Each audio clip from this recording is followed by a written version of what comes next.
Bonjour à tous et bienvenue sur boursicoté.com pour cette nouvelle analyse technique des matières premières où donc nous avons une phase de stabilisation sur l'or qui se fait juste sous les 1234 $ l'once. Donc suite au rebond que nous avions eu ici, on est repassé au-delà des 1220 pour se stabiliser sur ces niveaux. Donc d'un point de vue global, on reste tout de même dans une perspective plutôt baissière puisque suite à ce rebond ici, on a du mal à aller au-delà ici de zones plus hautes.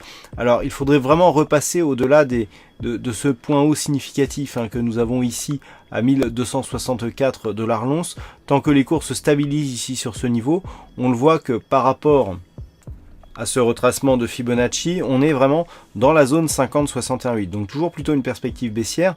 Alors par contre, si les cours venaient à remonter ici, au-delà de ce retracement des 61,8% que l'on peut quantifier ici à 1237,40 $ l'once, eh bien il y aurait effectivement un début de neutralisation de cette dynamique. Mais pour l'instant, on reste sur une dynamique plutôt baissière, et ce, depuis la rupture des 1220, même si ce niveau n'a pas été validé comme nouvelle zone de résistance. Donc on a peut-être une petite phase ici de neutralisation très court terme, mais dans un fond de tendance qui reste plutôt baissière.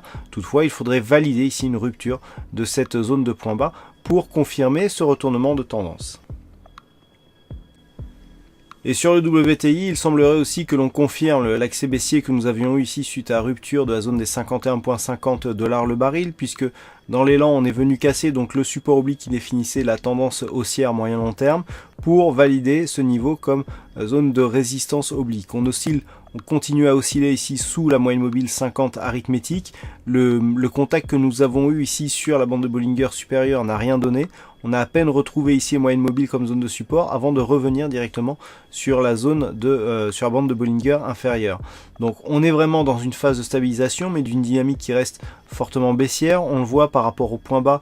Le point haut ici ne représente qu'à peine qu'un retracement à 38,2% de Fibonacci, ce qui va là aussi vers une poursuite du mouvement baissier.